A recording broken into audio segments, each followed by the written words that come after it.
All right, welcome back. Black Voters Matter podcast. Again, the podcast so new, it doesn't have a name yet. And people see, me and LaTosha a lot, but Black Voters Matter isn't just us, right? It's a whole organization, over 60 staff, intergenerational, a lot of diversity. And so we wanted to open up the conversation and bring on two of our critical team members and just get their reflections on like where we're at and what's in store for the year. And so I'm gonna start it off over here with Miss Venkayla, who is our communications director. What's going on? I'm feeling good right now in this moment. Obviously, towards the end of last year, I was a little bit conflicted about how I felt. But right now, I still don't know how I feel and where I am. It's been a lot of emotions, not just because of the election results, but also the work that we did and how hard we worked. I really think that this We Fight Back campaign was a very critical, in-depth campaign. I think this is the hardest that BVM has ever went for a national campaign, from the ads, the field outreach, everything that we did on the ground. So I was definitely disappointed. This is the first time I actually cried over results when it came to an election. And it was mainly because us driving through different communities on our bus and just seeing the Black folks come out of their house and just screaming the slogan of our campaign back to us, which is We Fight Back, how happy they were, how energized they were. I didn't know how they felt once they saw the results, and how they felt in that moment. And I know that us as an organization and me, myself, just as a person, I couldn't do anything about it. So that really hurt a lot to see them so happy and knowing that people are very crushed right now. So right now I'm still going through my emotions, trying to figure out what to do in this new year. But I can honestly say, as a comms director, I don't know what the messaging is going to be for Black folks for 2025. And I'm at the point where I don't want to tell people to reimagine, because it's kind of like how long do we have to reimagine until that imagination becomes reality? So it's kind of I'm exhausted. You're tired. Yeah. You're tired. We will say to you, Venkayla, in terms of messaging, you were on top of it. And so just thank you for bringing your brilliance and all that you brought to bear. You. And also, we'll talk about it later, but listen, you were already critical of this whole process, and we saw you just even transform in terms of your own. And I want later on, we would love to hear from you talking about that, of how you were at one stage and then you got vested, and then to have this to happen, like how that's impacted you. I'm Sabre, I'm the senior logistics manager, and I'm kind of in the same space, but more so in a transformative space where I'm not really looking to figure out where we're going, and more so just kind of focused on where we're at as people, not really focused on politics, because it's today where we're at in America, it's like we're judging everybody off of money. We say America is the best country because of the gross domestic product, but I'm just looking at life, being a father, and experiencing people and communities as far as how can I experience it, can I get some good food, can I be treated with respect? And that's just the small things of civilization that I feel like we're getting away from, where it's we're looking at people and say, oh, well, how much money do you have? Well, I'm going to treat you nicely. Or you don't have anything. And I feel like at the end of the election, everybody was just well, this is what we wanted. And it's kind of in the same space of you can't hate Black people and claim to love America, just like I can't hate somebody in my family and claim to love my daughter. You know what I'm saying? It's I have to figure out, it might not be the most perfect relationship. It might not be the most monumental relationship that changes somebody, but I have to find a way to express my love for them and my compassion for them and my morality for them, even if I don't rock with them, even if I don't like them. And when I look at America, it's almost like I'm looking at, as far as white people go, at children, where Black people, we've been blessed to experience humanity as well as this country to the deepest parts. The level of emotion and level of compassion and the level of passion that we have for being Americans is unprecedented to me and unparalleled. So I'm in a space where I'm just allowing that to transform me now, where it's cool for me to be passionate about, politics. It's cool for me to be passionate about love. It's cool for me to be passionate about parenting. I know that it's not the most ideal situation right now, but I understand that what's coming out of this is something greater. So I'm just kind of taking the time to be, because I'm frustrated as hell. I'm frustrated with people who didn't come out to vote. I'm frustrated with people who looked us in the face and said, oh, we're not going to do this. And they turned around and did it. And it's just I'm in a space of where I'm just letting truth and honesty just kind of drive me and just be. So I'm just trying to take it, you know. You know, Venkayla, as you were talking, you said, and we're hearing a lot of people say that. We actually said it even earlier. You said, I'm tired. Yeah. And so I want to go a little bit deeper into that, because I think that's the one consistent message I'm hearing. Everybody's like, we just damn tired, right? And so I want to go behind that. When you say you tired, what do you mean? I think I'm just tired of trying to figure out what the solution is. I feel like every year there's folks that tell us to get out and vote. They educate us on the issues. We see all these ads. We have all these conversations. We get these text messages, these phone calls, these people knocking on doors and telling us things are going to change, and it doesn't. So I'm the type of person that I want to see change and I want to feel it. And when I don't see it and I don't feel it, it steers me away from voting. Going back to what you mentioned earlier, at the beginning of 2024, I was dead set, I am not voting. And it was simply because I just felt like nothing will change. And I felt like I'm not being heard as a person. So when I had that conversation with you all, I believe it was on a call that we had, I was nervous to say it because I thought y'all would be like, you the comms director, you don't even want to vote, that don't make no sense. But I wanted to be honest about how I felt in that moment and how I felt about the options that I had. And I wanted to have that open dialogue with you all. So I do appreciate that you all really approached that conversation with a lot of care, a lot of honesty, and making me understand kind of like the timeline of different things and different issues and different political figures. So I was happy about that. But once I really got into the We Fight Back campaign, really organizing on the ground and really understanding how the local issues, the state issues, and how the bigger picture, I would say, it really helped me understand the importance of voting. So I remember when I went to the poll, I voted early, and I texted both of you. Ooh, we voted early. I voted early. So I was very happy about that, and I was very happy to make an impact. But when I say that I'm tired, I'm just tired of us getting it wrong. Well, not saying black people getting it wrong, but I just never feel like I get what I want when I head to the polls. So I'm just tired of taking the same action and getting the same disappointment. So I want to figure out for myself, and I want to figure out for black people as a whole, what changes can we make to make something else happen? Because we say voting is not the only tool. I need to know what else is in the toolbox. What does that mean? Yeah. And what you said is what we, it's what we tell people a lot of times when we say that we, our staff, this organization, we're not exempt from the issues that our community faces and the feelings that our community has. So, like what you just said, I'm tired of getting it wrong, of us collectively getting it wrong, of doing the same thing over and over. That's the same thing. I know y'all hear it all the time. I know you hear it because you on the bus a lot, right? That's the same thing that we hear in the community. So, like, you're feeling the same things that the folks that we're dealing with in the streets, on the bus tours and all that are feeling. How does that inform the work that you do? I would definitely say with communications, I really try to make information very accessible and digestible. I remember one time we were on the ground in Georgia, and I heard someone scream out, "I don't do politics."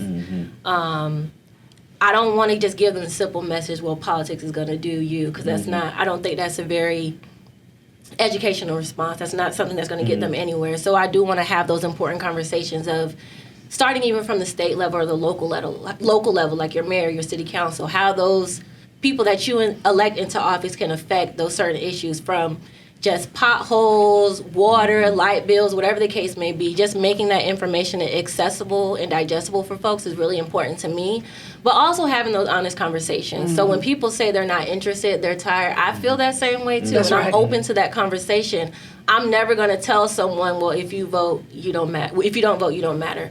Or vote or die, or any of that type of messaging that does not work for me. I always want to approach conversations from a very open and vulnerable space and really hear people out before I respond. And that's one of the things I like working with Black Voters Matter, is just making sure that we have those accessible and digestible conversations with folks and really making them feel like they're heard instead of us just talking at them 24/7. So since we talking about be tired, I heard you say, brother, that you tired. Sure. And so we know that in this, even in this last election cycle, that there was a whole lot of conversation about young black men and what young black men were going to do. And I'm just wondering where did that land with you? And when you say you tired, what are you really tired of?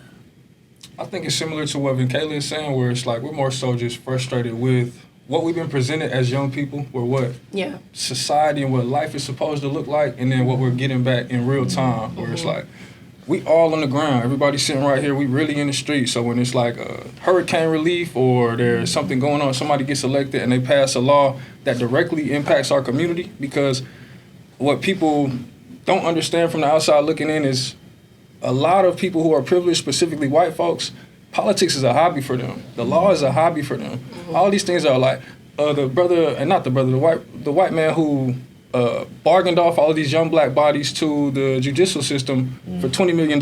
He got pardoned recently, and they found out he was on house arrest. So a lot of times when these laws are impacting us and we go into these places, we privileged, we living good, but it's like we seeing our people in real time, and I can't say that don't emotionally impact me. When we went to New Orleans and we saw that older sister who had passed away in her own house, and a tree fell on it, and they hadn't done nothing. You know what I'm saying? I hadn't went and seen her, nothing. And we seen that over and over and over just as people for generations, where it's like, we can't say that we're not tired, but of course we're gonna continue to fight, but it's just so... But you're tired. It's a troubling place to be when it's like, it feels like your people, everybody got a plan for us but us. You know what I'm saying? And it's a quote that I like where he just goes on about how like it's a tough place to be when everybody has a plan for you but you, and everybody's taking advantage of you but you. And black people, we built this country. And it's like we're getting nothing in return, less than nothing at times. And it's just, it's a frustrating place to be. We say we tired too. What you mean, Cliff, when you say you tired? But everything, ditto to what they said, tired. Sometimes I mean physically tired, right. Just going up and down those stairs on the bus ain't as easy as it used to be. The knees ain't working like they used to. It's more than a notion now. And but sometimes it's just like emotionally tired. Sometimes it's spiritually tired. Sometimes it's tired, and I'd love to hear what y'all think about this. Sometimes it's tired like a lot of people, we talked about this earlier, look at us to be like a leading force or like to help carry the message of like black love and black joy, which we do gladly, right? But that takes a lot. That wears on you. And then in moments like this, when you're tired and frustrated or mad, it's hard to carry that, to be the torchbearer for black joy when, you feeling a whole bunch of stuff. And so y'all, as somebody who helps communicate our message, as somebody who's on the bus, right? Do y'all feel that, cause like y'all said, y'all are tired, but y'all are the ones that go out into community or craft our message, and people look at y'all. I mean, they look to us like for leadership or whatever, but they also look at y'all cause y'all are representing the organization. Do you ever feel that like, I'm having to lead in a moment where right now I need to be lifted up? I would say all the time. There was one moment on the bus during 2024 where we were like crafting social media copy. And I was like, I'm tired of writing this. Like, I don't even feel this anymore. It's not hitting me anymore. Like, I'm mentally... What was the issue that was it voting? Was it police violence? Do you remember I think it was mainly just voting and just trying to encourage people why they should get out and vote. And I'm like, I'm not even feeling this myself to even type this, but I have to send it out. But it's not hitting me. And if it's not hitting me, and if it's not hitting my team, I don't think it's going to hit anybody else. So that was definitely a moment where I just had to sit down and just sit back and just say, I need a second. So I just sat in the back of the bus for like an hour.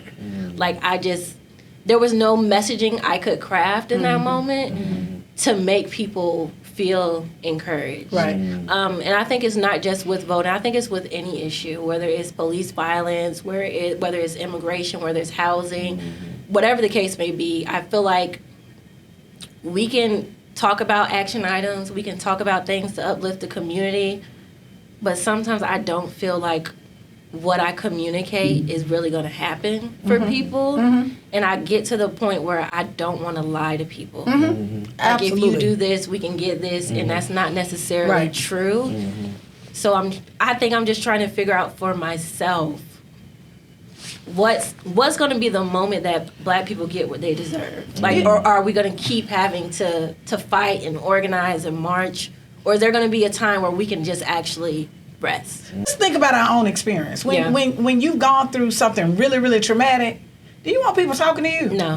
Right. So, and I'm saying that because sometimes the gift is creating a space. Yeah. Like for black folks, I mean, part of even for us with the bus tours and using music, that ain't to entertain people. Sometimes that's just giving people space to feel connected. Like part of everybody's tired of the electric slide. All of us. It's the bus stop, the electric slide, they keep calling something else. Everybody's tired of it, but we love it. Why? Yeah. Because what it does is it makes us feel connected.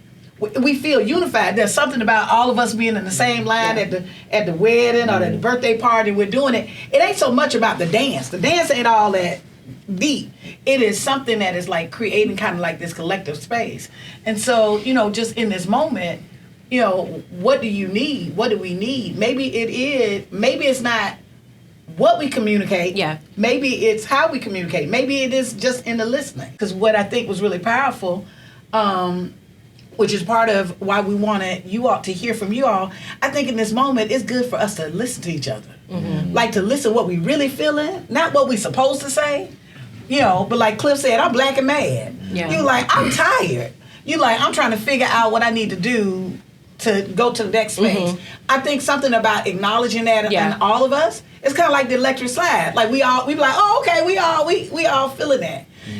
And so I just wonder, as I'm thinking about this year going forward, right?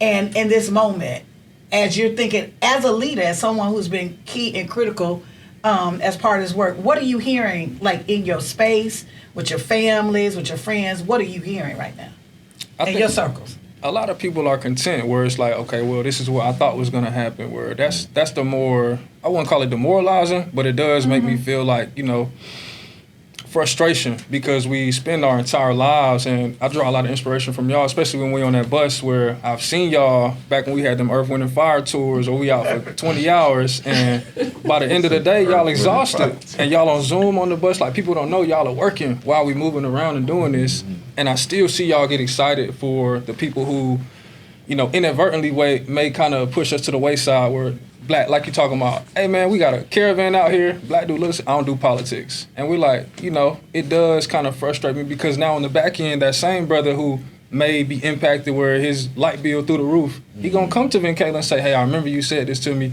And a lot of times it's not too late, it's just more frustrating to have to go back and say, okay, this is what I was talking to you about before it got hard. Yeah, that's real. Now it's hard. Yeah. We're gonna get through it, but it's like, now it's way harder. Right. And so that's where I think with my family and my friends in the circles where everybody's just like, oh yeah, well, so what's next? And I'm like, bruh, we don't know until we can kind of get to the door, but we knew what was coming, because it wasn't gonna be easy either way. Right. But now it's just like, okay, we have to plan now. Like if you're in that space, you understand we're a lot more reactive with legislation than we can be proactive. We're not putting $275 million into a campaign, so we can't be as proactive as we like to be. So now we're trying to be proactive with our people, and it's a lot more difficult. It's a lot more difficult. And just I'm thinking of you as, I know you're communications director, but step back, you also have to be a black woman in the South. Yes. And so kind of the question that Cliff asked in an earlier episode, just as a sister,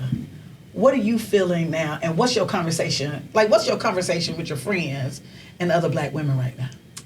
I think it's always having to not only just save the world, but always being the middleman. So even with my family, it's kind of like, okay, all these voters were in the middle, and then mom and dad, Democrat, Republican, they're just playing with our lives or just toying with our lives. And I feel like that's where we're at right now.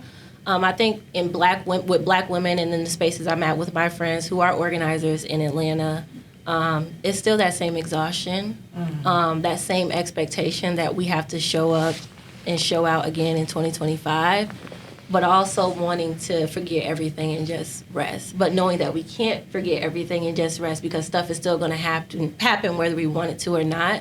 So just trying to be ready and be prepared mentally, physically, and emotionally to respond to whatever is going to happen in 2025. So just trying to prepare for that. What's grounding you right now?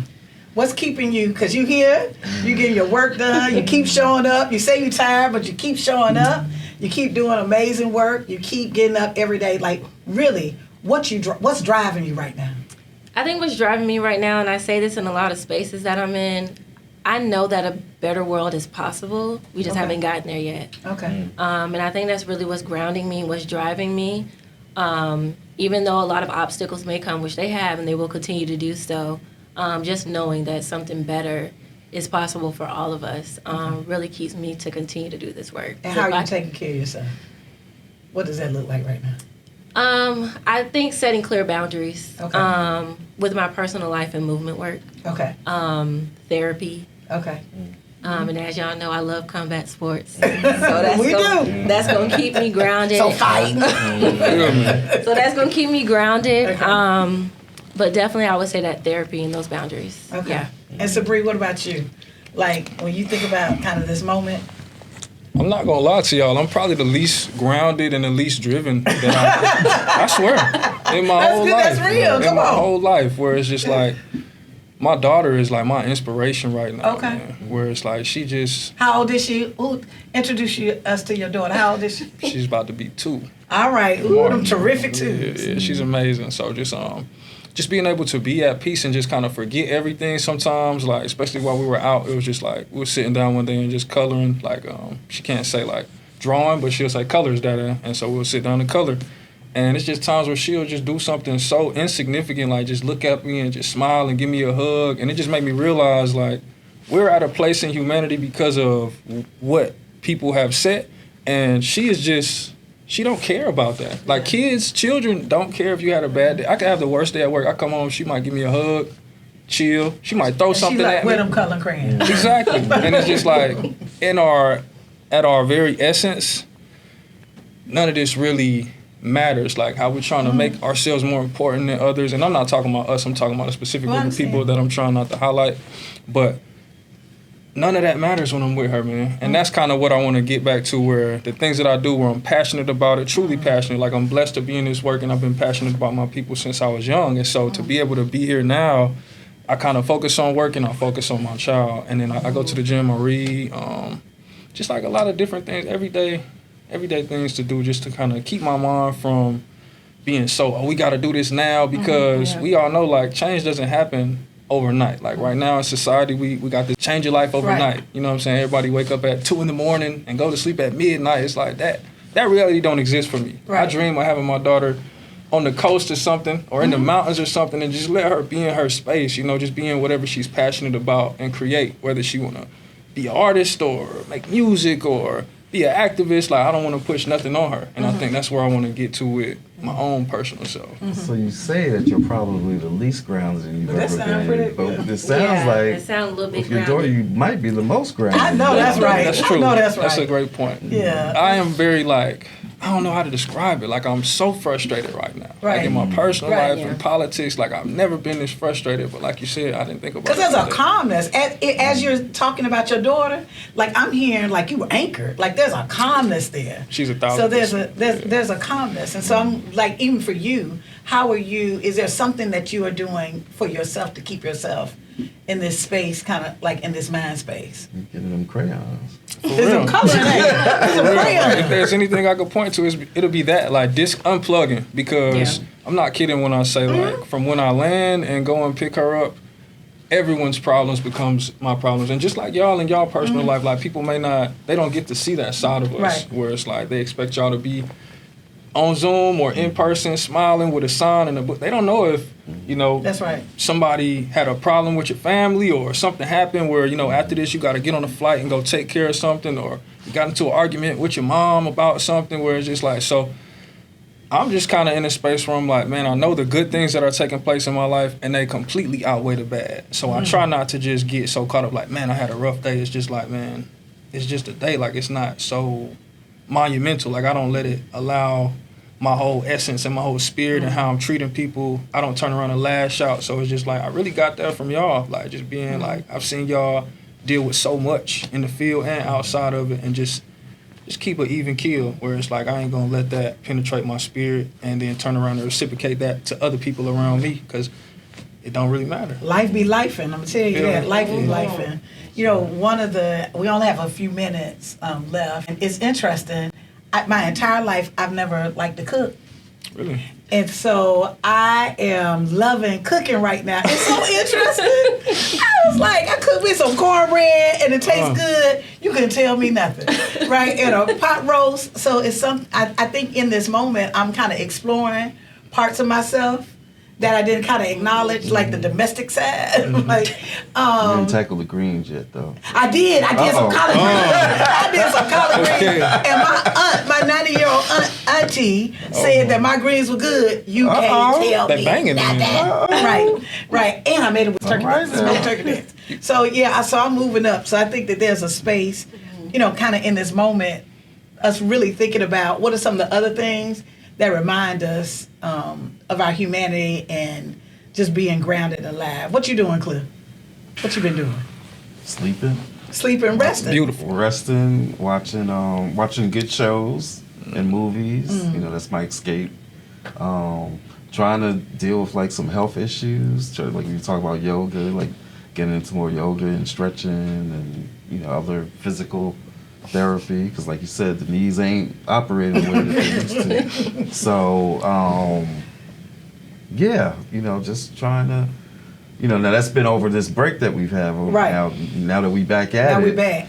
The challenge is how do you sustain the stuff that you were able to do. That's right. When you on break or whatever, and sustain that even when we back at it. And so that's the challenge that I'm facing. Right. And I'm gonna need all of y'all to help keep me accountable and I know keep that's each other. right. I got a question for y'all then about that, because what you said reminded me, it's either Angela Davis or Sada Shakur, but in the book she's talking about where she like, I wonder what I would have been if it wasn't for my commitment to this movement and my commitment to this work, because she says like once you learn about what's truly going on to your people, you either choose to be a coward and ignore it, or you choose to dive in head first. And she was just like, I wonder what I would have done if I wasn't in this movement for decades, and I spent decades doing this. She's like, I wonder if I would have been an artist, and I wonder if and I was just I once upon a time, that really would have been my question. I don't know, I got a different feel around that now. Really? I really have a different, I don't think it's a zero-sum game. And I think even as people are listening to us, we gotta live. We gotta live while we fighting this stuff. We gotta live when the white folk acting crazy. We gotta live when they trying to be racist. We gotta. I guess what I'm feeling before I would feel like I could put life on hold. And after losing people in my life, after my health, like you, now I'm like, I should have done more stuff with my knees back in the day, right? I should have danced a little harder or something, break dance or something, right? My point is, I'm learning that this life where we are right now is not defined by the politics of the moment. It's defined by this time we got. And so what do we do with this time that we have? Like, how are we going to maximize this time that we have right now? I am learning that, how much I've taken for granted, right? Like putting myself in a box that, I'm an activist. And not saying I'm an activist and I got to put to the back that I'm a musician. No, I'm a musician, I'm a mother, I'm a lover, I'm an activist, I'm all of those things. And so I can own all of those things. So I'm like at this space now that I want to own that, and there's parts of me that I want to explore. And so I know we only have a couple of minutes, and I'm just wondering, maybe that's it. Maybe we end it with that. Maybe we at least end this conversation around, like, what do you see for yourself? Each of us, like, what do we see for ourselves, like, going into this next phase? Because I think everybody asking that question. I think we're all asking this question, like, what the hell am I doing? We're looking at our jobs, we're looking at our home life. We like, wait, well, what am I really doing? And so aside from, I don't just exist in a movement, I exist in the world. And so if I am putting myself in that space around my existence in the world and who I am right now, like, what do you want for yourself this year? What I want for myself, I just want to exercise patience with myself, and that's it. Exercise patience with yourself. Yeah. Because you deserve that. Yeah. You deserve that. What about you, Sabre? I would say I just want to continue to enjoy being like, what you're talking about to me is just like being a human being. And that's like, I don't know if I ever told y'all, but I always say like, the last 5 or 6 years of my life are like the first time I really been human for real. Like it's just like this the first time I really been able to be passionate, and I ain't been working 2 and 3 jobs and trying to do a bunch of nothing basically. Like versus where now it's like I could be passionate about certain things and I don't feel like, that black male stigmatism where it's like, oh, you can't be passionate, you can't show emotion, you can't. And I done kind of got away from that over the last 5-6 years, and it's just been a beautiful experience to, like you said, to just That's whatever, so powerful. man, whatever space I'm in, I'm just in that space. Like today, if I wake up, I'm like, man, I'm relaxed. It's Sunday. Right. I'm about to go see my family, see my daughter or something. Like, just like, we ain't doing too much today. Like, I don't want to be. Everything's not for sale. Certain things, certain hobbies. If me and my family in here singing, and it's, oh man, you need to drop an album. No, I don't. I just want to sing with my people. Like, I just love being human now, and I'm like, I'm not going back to that robotic mind state of figuring out, you know, how I can exploit people or how I can exploit a system. Or it's just like I don't feel it no more, and I can't turn it off. Like, it's just like, no. If I would have a title for this episode, is "Love Being Human." That's a powerful word. That's a little word you gave us. I don't know if I had nothing to share after that. Like, that's a powerful word. Like, I'm with you. I appreciate it. And that's what we want, you know, out of these discussions that we having on this podcast, is that, you know, we just want to dive into, we want to love being human. We want to question what it means to be human, expose the vulnerabilities of being human and being in this movement. Because like you said earlier, like, being in movement is not just what people see, like, you know, on TV or whatever. There's a lot. Yeah. We're all humans, right? And, you know, everybody watching this is having some of the same questions. That's right. Feeling some of the same stuff. So what we want for all of you to get out of this podcast is to see that you are not alone, and that you matter, because Black voters matter. That's right. 365. Be human. Oh, sure. All right. Appreciate you. That was a powerful word. All right. Come on, y'all.